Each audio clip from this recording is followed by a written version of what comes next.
Hello and very good morning to all. As you all know that I am here to teach you Social Science of class 7th, and today I am going to begin chapter 11, the Delhi Sultanate, and this is from the history portion. In this lesson we are going to learn about establishment of Delhi Sultanate, the extension of the empire by various dynasties, main features of the administration of prominent rulers. Students, we have already learned that Muhammad Ghori had established his empire over the north of India. हमने मोहम्मद गौरी के बारे में पढ़ा था chapter 3 में, जिसमें हमने देखा था कि मोहम्मद गौरी ने नॉर्थ इंडिया जो था उसको पूरा एक्वायर कर लिया था. He himself lived in Central Asia and appointed his slaves as governors to look after his Indian territories. तो मोहम्मद गौरी खुद तो सेंट्रल एशिया में रहता था, लेकिन उसने अपने ऑफिसर्स गवर्नर्स यहाँ पर अपॉइंट करके रखे थे. तो वो लोग इंडियन टेरिटरीज या इंडिया का जो भी राज्य था उनको देखते थे. In those days it was a trend in Central Asia to buy young people, train them in welfare and sell them to the Sultan.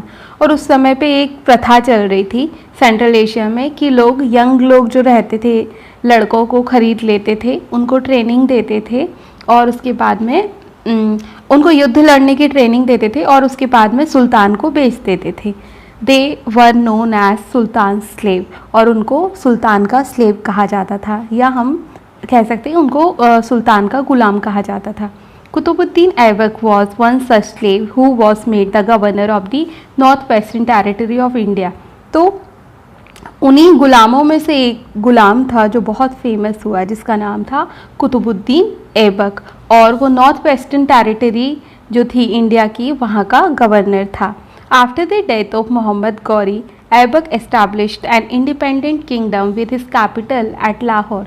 अब वो था तो मोहम्मद गौरी का स्लेव, बट जब मोहम्मद गौरी की डेथ हो गई तो कुतुबुद्दीन ऐबक ने अपनी एक इंडिपेंडेंट किंगडम बना ली और लाहौर उसकी कैपिटल राजधानी बनाई. He got recognition as an independent ruler in 1208 AD and the age of Delhi सल्तनत स्टार्ट्स फ्रॉम हेयर. और उसको 1208 में बहुत ज़्यादा पहचान मिली और वो इंडिपेंडेंट रूलर के नाम से पहचाना जाने लगा, और यहीं से शुरुआत होती है दिल्ली सल्तनत की. Dear students, we have to study 5 dynasties under the Delhi Sultanate. So let's see one by one. First is the Slave dynasty. Second is the Khilji dynasty. Third is the Tughlaq dynasty. Fourth, the Sayyid dynasty, and the last one is the Lodi dynasties. Now let's study about the slave dynasty. Hindi में इसको गुलाम वंश भी कहते हैं. This starts from 1206 to 1290 AD. ये 1206 से शुरू हुआ था और 1290 में ये ख़त्म हो गया था. Qutubuddin Aibak 1206 to 1210 AD. कुतुबुद्दीन ऐबक के बारे में बात करते हैं. 1206 से लेकर 1210 AD तक इसने राज्य किया था. Qutubuddin is known as the founder of the slave और मामलुक डायनेस्टी. कुतुबुद्दीन ऐबक को गुलाम वंश का या मामलुक वंश का फाउंडर कहा जाता है. अब गुलाम वंश का नाम दूसरा नाम ही मामलुक वंश है, कन्फ्यूज़ नहीं होना है. As a representative of the Mohammad Ghori, Qutubuddin had conquered.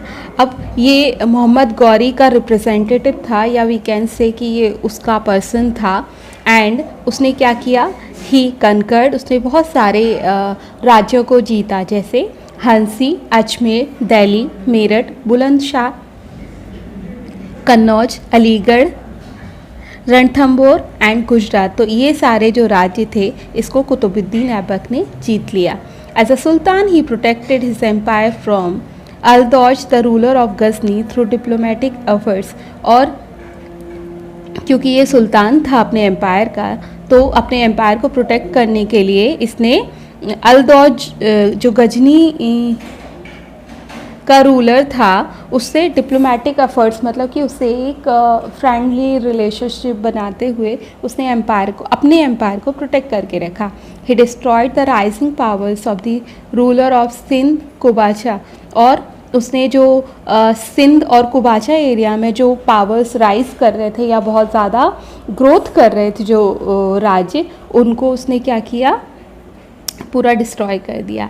He made the ruler of Bengal and Bihar agree to his overlordship, और जो बंगाल और बिहार के रूलर थे, जो राजा थे, उसने उनको भी तैयार कर लिया कि वो कुतुबुद्दीन के ऐबक के नीचे हो जाएं, उसके अंडर में ही काम करें। Qutubuddin was a great builder. Qutubuddin Aibak बहुत अच्छा बिल्डर था। He build the Qutub Minar of Delhi, उसने दिल्ली की कुतुब मीनार बनाई है। कुबत उल इस्लाम मॉस्क, ये वाली उसने मॉस्क बनाई है। एंड 2.5 दिन का झोपड़ा एट अजमेर, और अजमेर में उसने एक मॉन्यूमेंट बनाया है जिसका नाम है 2.5 दिन का झोपड़ा। He was also known as Lakh Bakhsh, और उसको लाख बख्श नाम से भी जाना जाता था। After his death his son आराम शाह असेंडेड द थ्रोन।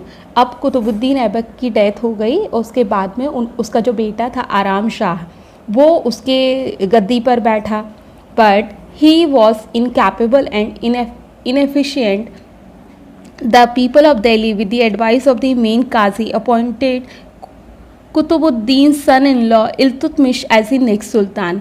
अब उसका बेटा सिंहासन पे बैठ तो गया, लेकिन वो इनकैपेबल था और अच्छे से काम नहीं कर पाता था।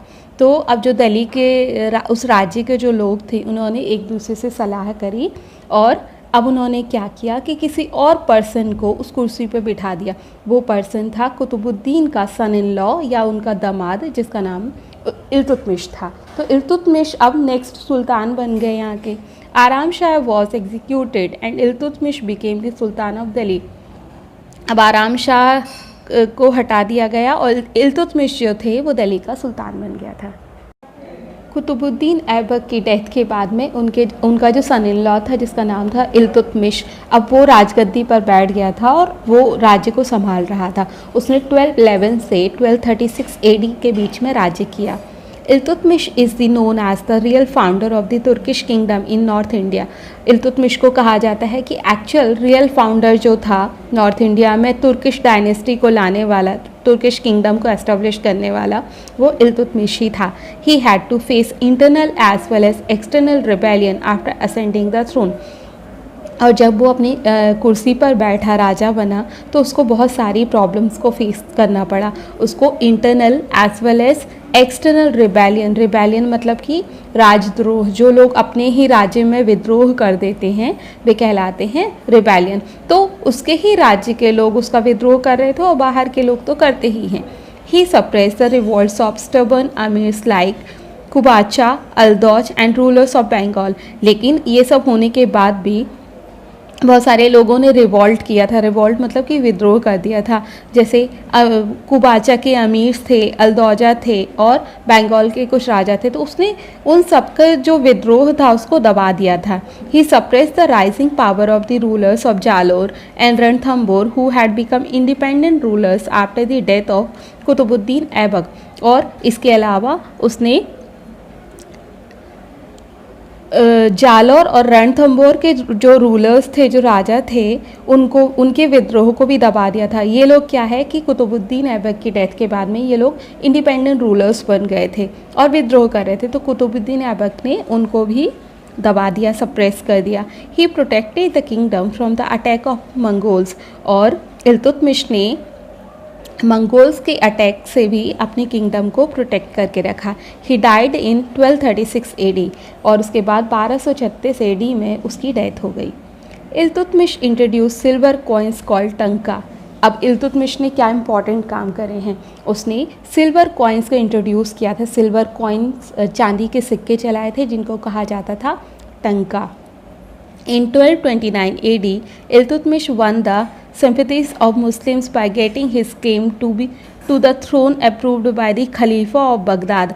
और 1229 AD में उसने मुस्लिम्स की सिंपैथी को गेन कर लिया था और उसने क्लेम किया था, उसने अपने आप को क्लेम करके अप्रूव करवा दिया था कि बगदाद का खलीफा उसको बोला जाए। He reorganise the nobility and slaves into a select group of 40 और 40 which became the pillars of the powers of the kingdom। और उसने अपनी स्लेव्स को और नोबिलिटी को एक ग्रुप में डिवाइड करके रखा था, जिसको बोला था 40 या 40, जो उसकी जो किंगडम थी उसकी सबसे ज़्यादा पावरफुल पिलर्स बन गए थे। Now next ruler is Razia Sultan and her rule start from 1236 AD to 1240 AD. Iltutmish had nominated his daughter Razia as his successor because he did not consider any of his son worthy of his throne. अब इल्तुतमिश ने अपनी बेटी रज़िया सुल्तान को nominate किया था as a successor because उसको ऐसा लगा कि जो मेरे बेटे हैं वो इस लायक नहीं है कि वो इस गद्दी पर बैठ सके। Razia dressed up like man used to attend the court and led the army in watch. Razia जो थी वो बिल्कुल लड़कों के जैसे रहती थी, अपने कोर्ट में राज्य में जाती थी, अटेंड करती थी और आर्मी को वो लीड करती थी। It was a noble trend set up by Iltutmish to nominate a daughter to the throne even after having many sons। तो इल्तुतमिश ने ये बहुत अच्छा काम किया था, क्योंकि अभी तक कोई भी अपनी लड़कियों को अपनी राजगद्दी पर नहीं बिठाते थे। तो उन्होंने अब ये ट्रेंड स्टार्ट कर दिया था कि आपके भले ही कितने भी बेटे हों, लेकिन अगर आपको लगता है कि वो उस लायक नहीं है, कैपेबल नहीं है, तो बेटियों को आप एज अ सक्सेसर नॉमिनेट कर सकते हैं। The Turkish nobles did not like the idea of being ruled by women and they started plotting and revolting against her। अब of course जो हमेशा से होता है कि जो लोग थे उनको बिल्कुल अच्छा नहीं लग रहा था कि एक लेडी उनको लीड कर रही है, उनको कंट्रोल कर रही है, तो उन्होंने उसके अगेंस्ट में बहुत सारी प्लानिंग और प्लॉटिंग करना स्टार्ट कर दिया। The most prominent revolt among these was led by the governor of Bhatinda, Altunia. और सबसे ज़्यादा किसी ने रिवॉल्ट किया था तो वो था भटिंडा का गवर्नर अल्तूनिया। उसने बहुत ज़्यादा ऑब्जेक्शन लिया। To suppress the revolt Razia attack Lahore. अब उसको सप्रेस करने के लिए, दबाने के लिए रज़िया ने लाहौर पर अटैक कर दिया। In the ancient battle her commander in chief Yaqut was killed and Razia was taken prisoner. अब इस युद्ध में क्या हुआ कि रज़िया सुल्तान का जो कमांडर चीफ था यकूत, वो मारा गया और रज़िया को लेके उन्होंने जेल में बंद कर दिया। Later Razia married Altunia and both of them together attack Delhi.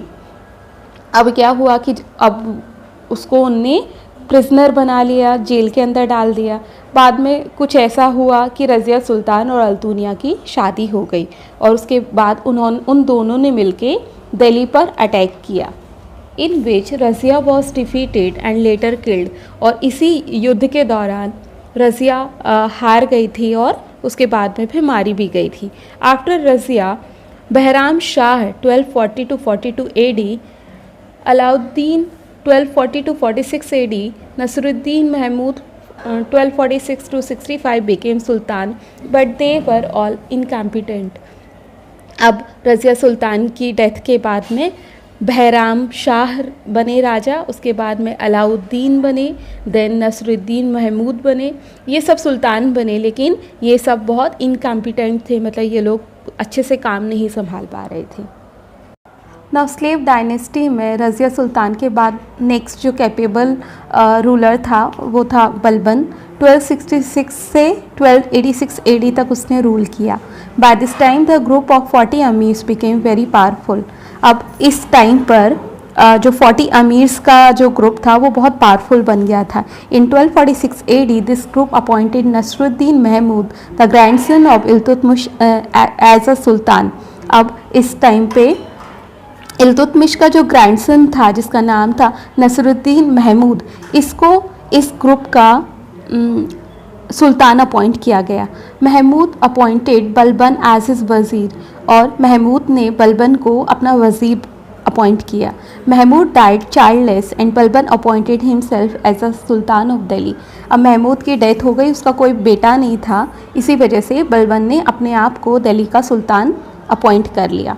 For 20 years, Balban served as a prime minister and for 20 years he ruled as the sultan। 20 साल बलबन ने एज अ प्राइम मिनिस्टर काम किया था और उसके बाद के 20 साल उसने एज अ सुल्तान रूल किया था।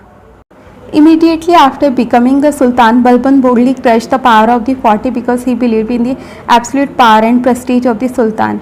अब जैसे ही बलबन सुल्तान बना तो सबसे पहले उसने ये किया कि जो पावर ऑफ 40 था उसको उसने क्रश किया, उसको उसने पूरा ख़त्म कर दिया, क्योंकि उसको ऐसा लगता था कि जो सुल्तान है वही सबसे ज़्यादा पावरफुल होना चाहिए. His theory of kingship was that the king is the representative of God on earth and so everybody must ओबे him.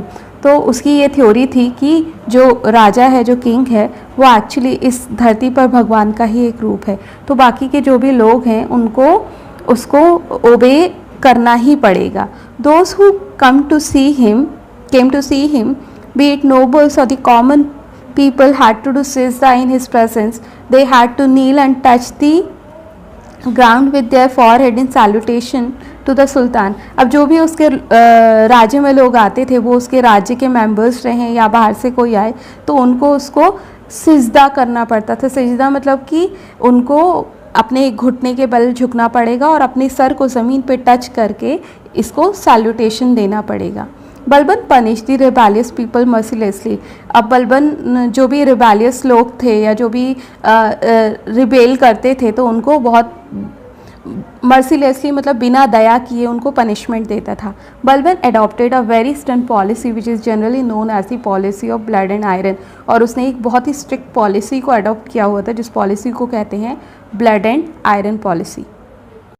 Balban was impartial in giving justice and was in favor of giving harsh punishment to those who were cruel to the slaves.